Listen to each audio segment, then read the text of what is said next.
Olá, eu sou Flávio Torresi, você está na TV Unisa e este é o programa Diálogos de Justiça. O programa Diálogos de Justiça sempre trazendo a melhor informação jurídica até você. Hoje vamos abordar um tema do momento, um tema bastante palpitante que está na mídia todos os dias. Hoje nós vamos falar da reforma da Previdência. E para falar desse assunto, hoje nos nossos estúdios contamos com a presença do professor mestre James Alan dos Santos Franco.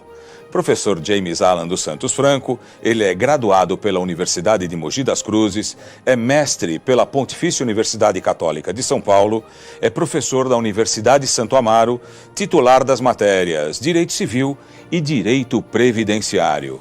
Professor James, como vai? Tudo bem? É um prazer tê-lo conosco aqui nos nossos estúdios.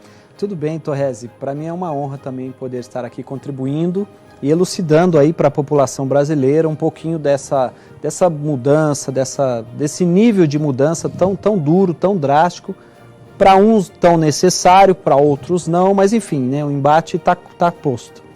Exatamente, a reforma da Previdência, que uns acham tão necessários, outros acham um tanto malfadada, mas numa linha geral, professor, aqui para nos esclarecer aqui ao nosso telespectador, o que mudou nessa nova reforma da Previdência? O que era e como é? O que aconteceu? Então, Torresi, a gente tem que olhar primeiro para a história, né?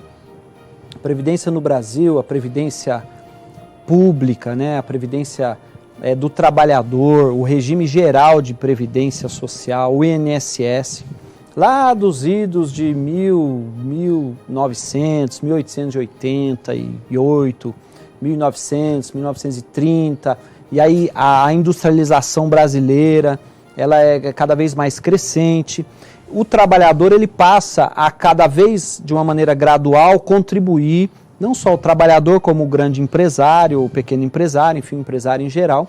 Então, a Previdência Social, ela é financiada por toda a sociedade, pelo bloco dos trabalhadores, pelo bloco do empresariado, por prêmios de loteria esportiva, etc.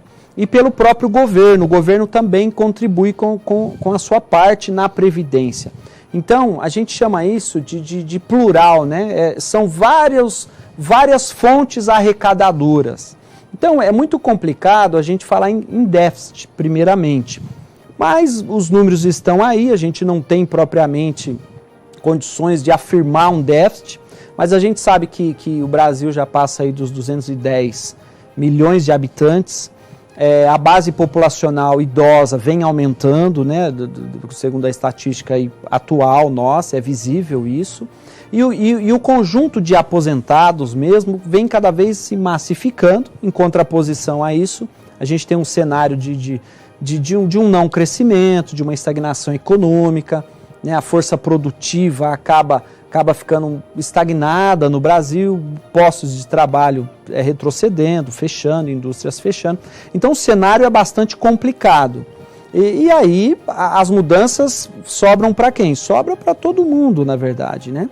As mudanças são grandes, né? Há quem diga que são muito necessárias essas mudanças, há quem diga também que daqui a 10, 15, 20 anos nós vamos precisar fazer novas mudanças, porque essas mudanças não seriam em tese as ideais, e há um bloco também de especialistas que dizem que a Previdência ela é superavitária, ela não é deficitária. Então o problema ele é mais do que semântico, é mais do que financeiro. Ele é de ponto de vista social, né? Quem é que eu quero favorecer? Um grupo de empresários, o capital estrangeiro, um investidor estrangeiro, ou eu quero favorecer o direito do trabalhador, conquistado às duras penas, desde o embate capital-trabalho, né, as revoluções do operariado. Então essa tensão, ela está posta, ela continua, e não sei se será a reforma da Previdência que vai acabar com esse tensionamento. Nós tivemos recentemente a reforma trabalhista, onde foi prometido aí que com a reforma da Justiça do Trabalho como um todo, né, da lei trabalhista em geral, iriam surgir no Brasil milhões de empregos. A gente não está vendo isso, enfim. Então a gente está acreditando que o cenário vai mudar para melhor. enfim. Mas como você perguntou, né? Quais são as mudanças mais pontuais, mais profundas? A principal mudança é aumentar a idade para se aposentar.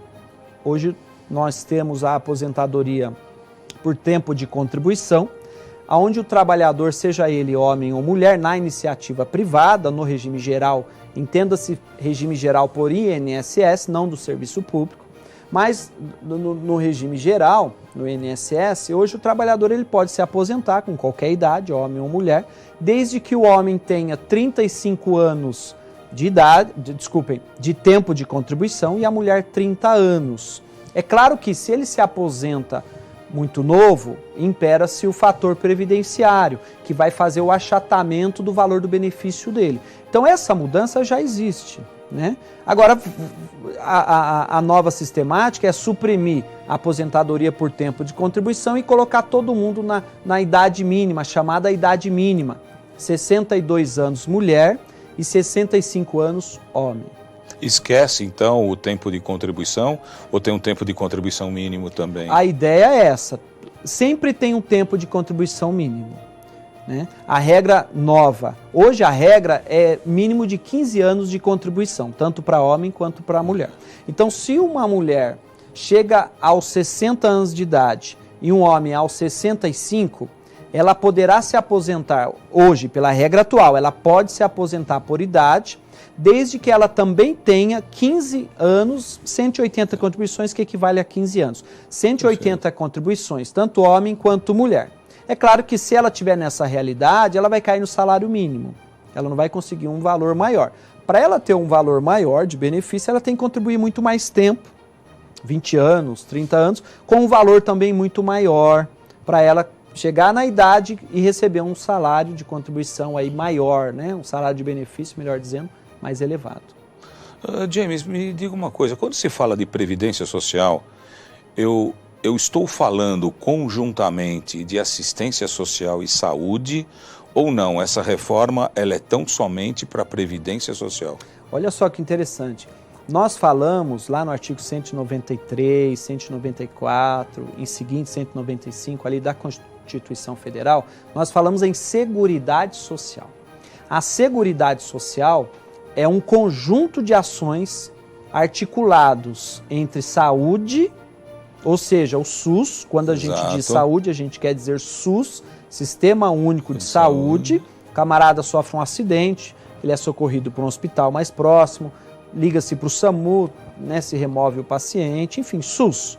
Nós todos somos cobertos pelo SUS. O SUS é universal, é para todos. Nós temos, atrelado ao SUS, nós temos a assistência social.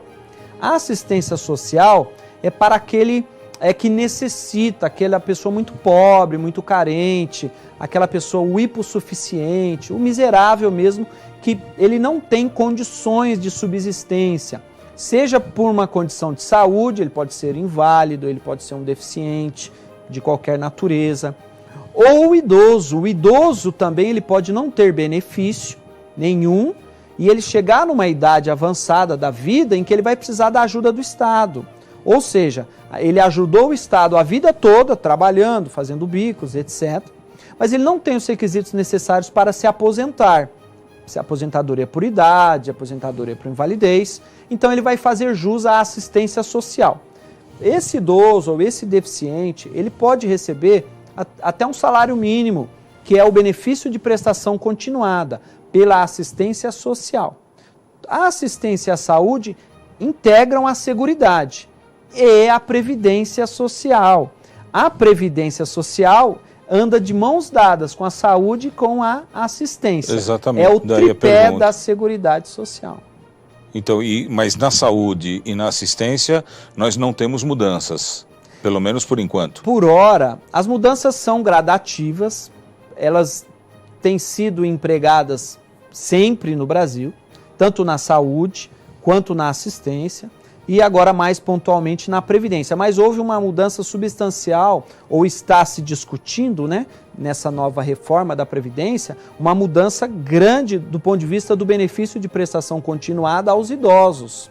Ou seja, a partir de 60 anos, o idoso ganharia, se ele fosse pobre, né, necessitado mesmo, ele receberia R$400. Isso é gradativo, podendo chegar a um salário mínimo quando esse idoso atingir 70 anos de idade. Isso nos termos da reforma. Isso nos termos da reforma. Agora, a pergunta que se faz é, o Brasil é continental, né, vai do Iapoque ao Chuí, existem localidades em que se vive mais do que 70 anos de idade, mas existem localidades em que não se atinge 70 anos de idade, que é o norte, nordeste do país, o trabalhador trabalha na roça, exposto ao sol, um trabalho mais braçal. Então, a gente entende que está se criando uma regra universal para o Brasil todo, mas o Brasil não é apenas um Brasil, são vários Brasis em um único Brasil, são várias realidades diferentes e aí estão se criando uma regra para universalizar, né, a cobertura aí para todos. A gente entende que isso aí não é legal, não. As questões de aposentadoria especial, que tem problema de insalubridade e tal, tudo mais, nesse ponto também há mudanças? Então, é justamente, a Constituição é claro quando ela fala sobre a aposentadoria especial, né? A própria reforma da lei trabalhista, ela veio modificando, dizendo que a mulher poderia trabalhar em situação insalubre. Aí nós tivemos o STF já julgando isso inconstitucional, né? Então, o trabalhador, ele tem que ser protegido na sua realidade laboral, na sua saúde, na sua segurança, na sua higiene do trabalho. Então são 3 níveis em que o trabalhador ele tem que ser protegido, ele tem que ser retirado daquela condição insalubre, degradante, que vai fazer com que a sua saúde ela seja prejudicada. Continua todas essas incidências do ponto de vista da saúde do trabalhador, elas continuam sendo protegidas, né? Elas continuam sendo protegidas, sim. Perfeito. Professor, houve uma reforma trabalhista. Sim. O senhor mesmo tocou que ela seria para uma alavancagem na geração de postos de emprego e tudo mais, e não é isso que está se vendo. Ao contrário, o desemprego ele continua crescente, o emprego informal ele continua crescente, a massa trabalhadora que gera recursos para a Previdência, ela diminui. Com a reforma trabalhista, essa flexibilização de contratos de trabalho que permite até jornadas menores, com um ganho menor e, consequentemente, um recolhimento previdenciário menor. O trabalho intermitente. Exatamente. Agora, o famoso bico, né? Exato.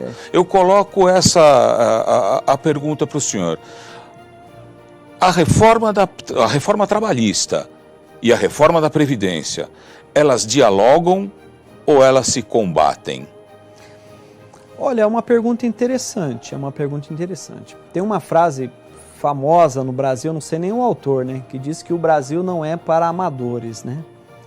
A gente sente uma necessidade no Brasil de mudanças. A gente sente isso. O empresário brasileiro sofre muito, né, a carga tributária é muito grande, né? Atrelado à sua pergunta, né, eu colocaria até aí um componente, né, até mais complicado, que é a reforma tributária. Então veja só, o Brasil está passando por uma reforma trabalhista, agora está passando por uma reforma da Previdência e já está se discutindo no Congresso a reforma tributária, o Pacto Federativo. Então veja, o Brasil passa por um cenário de transformação muito forte. O que se pretende? Se pretende modificar a realidade brasileira. A questão é, com essas reformas, nós vamos atingir uma transformação pujante, né, para realmente impulsionar o mercado, impulsionar o consumo, impulsionar postos de trabalho, impulsionar o capital estrangeiro.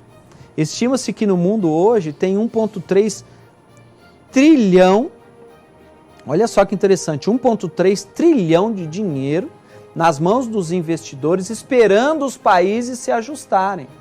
A gente vê o cenário na Argentina, político complicado, a gente vê Venezuela, muito agora complicado. Agora o Chile também. Chile. A gente vê o Brasil passando por essa insegurança, a nota risco Brasil já caiu aí nos últimos 4, 5 anos, desde o impeachment da Dilma, né? O presidente Temer deu uma alavancada, né, saiu com uma popularidade baixíssima, mas ele fez algumas mudanças ali. E a gente vê um cenário politizado brasileiro no último ano aí, esquerda-direita, Bolsonaro, Lula, aí, depois, né, que o Lula foi preso, acabou vindo o Haddad. A gente vê um cenário complicadíssimo, né? Os maiores especialistas, eles ficam temerosos.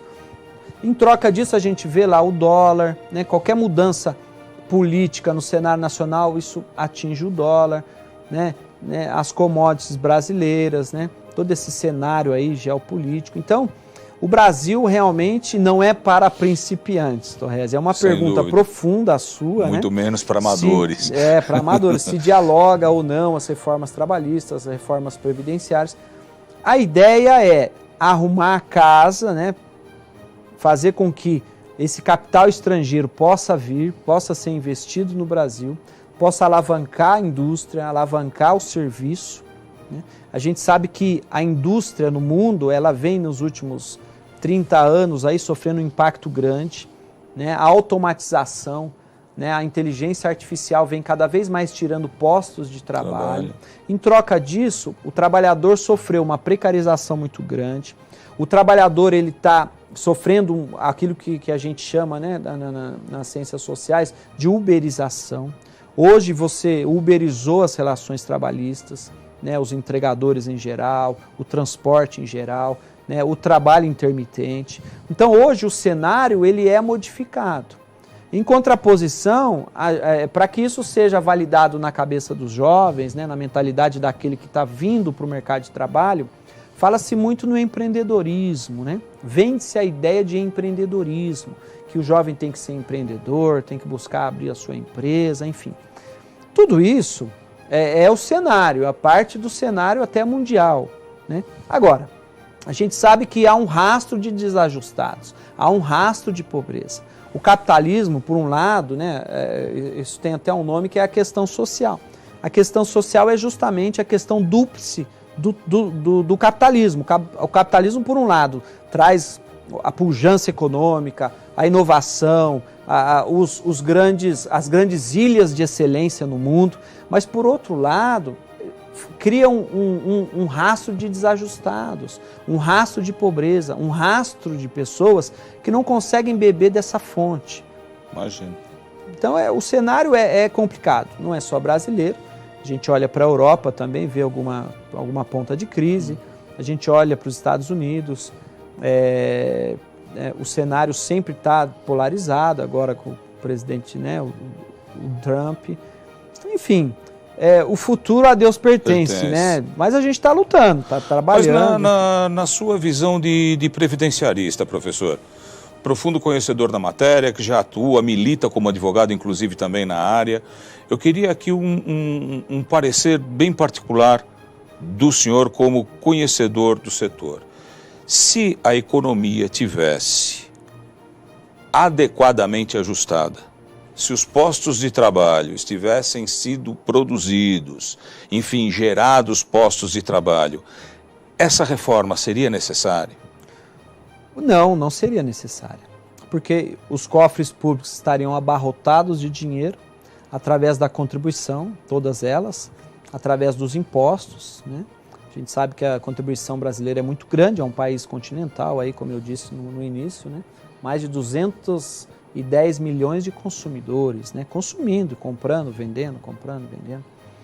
Só que no momento de crise, a arrecadação baixa, né? E aí precisa existir a reforma, né? Ora se fala em vamos voltar a CPMF. Solução a curto prazo, então. A arrecadação cada vez maior. Fica para a população. Né? A gente diz que, pelos números, que a gente trabalha até dia 25 de maio do ano para pagar impostos. Então são praticamente 5 vezes e tanto. Exatamente. Né? Esse é o chamado custo Brasil. E o idoso recebendo agora R$400, ele vai ter que trabalhar 2 anos para pagar imposto de um. Não é fácil. Perfeitamente. Professor James, o assunto realmente bastante palpitante, ele nos preenche bastante. Eu tenho certeza que o nosso telespectador ficou muito bem informado com as suas colocações aqui. Eu tenho uma observação. Pois não. Já está terminando ou não? Tem mais? Não, mas... Temos tempo ainda? Temos. Olha, pode fazer a sua colocação. Para o trabalhador brasileiro que por mais que venha essa reforma trabalhista, ele precisa verificar que essa reforma não é para o passado, essa reforma é daqui para frente. Então, se o trabalhador, na data da reforma, na véspera da reforma, né, da entrada em vigor, se ele já preencheu todos os requisitos dele, que procure a Previdência Social, ou que procure um advogado, um profissional habilitado para ajudar, porque se ele tem o direito adquirido já preenchido, ele não é atingido pela reforma. Grande então informação. É muito importante, porque essa reforma é para frente, não é para trás, não vai atingir atos passados. Professor James, dado a nossa exiguidade de tempo, temos que terminar. Eu agradeço a sua presença. Nós, com muita honra, recebemos aqui nos nossos estúdios. O nosso telespectador, eu tenho certeza, saiu daqui muito bem informado com as suas colocações. E gostaríamos de contar com a vossa presença futuramente para falar não só de Previdência, como também de Direito Civil. O professor também é um dos titulares da matéria na Universidade de Santo Amaro. Seria também algumas abordagens de grande valia para o nosso programa, para a nossa pauta aqui. Muito obrigado pela sua presença. Para mim é uma honra, fico muito satisfeito, muito bem acolhido, muito obrigado. A você, telespectador, o nosso abraço, continue com a nossa programação e até o próximo Diálogos de Justiça. Até lá!